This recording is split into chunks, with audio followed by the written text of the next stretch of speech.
You ever watch a marketing stunt turn into a full-blown culture war? That's what happened when LeBron teased the second decision and then revealed it was an ad for Hennessy, and Stephen A. Smith didn't let it slide. The take was sharp, personal, and exactly the kind of spicy commentary that explodes on social. Reuters' Stephen A. didn't lead with jokes, he led with principle. On his show, he accused LeBron of stat padding to feed a retroactive GOAT argument, saying that piling up counting numbers late in a career can't erase the context of championships, eras, and peak dominance. His line was blunt. LeBron is stat padding his way to make ignorant folks out there think that's going to make him the GOAT over Jordan. That's not a nuance. It's a challenge aimed at what the GOAT debate really measures. ca.sports.yahoo.com. Smith's anger was twofold.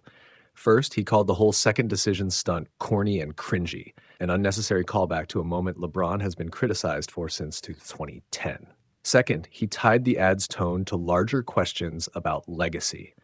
If you're flirting with retirement messaging to sell liquor, are you still prioritizing winning basketball the way champions do? In Smith's view, career totals are one thing, sustained championship-level dominance in a compressed peak is another. AwfulAnnouncing.com. Let's be fair, LeBron's resume is gargantuan. He's still producing at age 40, he sits atop the all-time scoring list, and his longevity is unprecedented. But Smith's argument isn't about forgetting stats, it's about what those numbers mean. Jordan won 6 titles in a 13-year peak that many consider untouchable.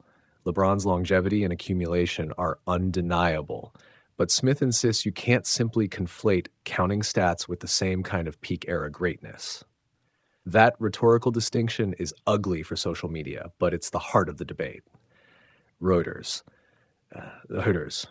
The Hennessy stunt lit more than a sport argument. It lit a branding fire. Fans and branding experts called the tease misleading and tone-deaf. Ticket prices spiked on retirement rumors, then sank when people realized it was just an ad. That bait-and-switch feeling is part of why critics like Smith went hard. This wasn't just another endorsement, then it felt like a performative attempt to manipulate conversation, and Smith called it out as such.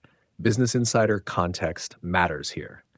Smith and LeBron have a long-running, sometimes adversarial public relationship, and Smith's comment about stat padding is both a critique of LeBron's tactics and a reminder of Smith's long-held stance that Jordan's peak trumps cumulative longevity in GOAT calculus.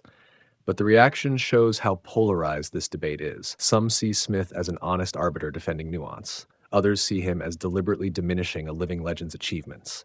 Either way, it sells clicks. The Shadow League. What's the real test, though? If LeBron follows the ad with collapse-level performance, the Hennessy rollout looks tone-deaf at best and opportunistic at worst. If he plays another smart, high-level season and the numbers keep piling, the stat padding line will sting less and sound more like sour grapes from the scoreboard's other side. Smith's point lands regardless. Numbers without narrative context don't answer the GOAT question.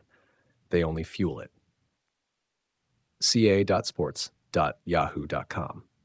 Last thing to chew on, the GOAT debate is never going to be settled by a marketing campaign. It's settled in the small things. Big shots in title games, the way a superstar carries a franchise through dysfunction, the era they dominated, and the scarcity of their peak.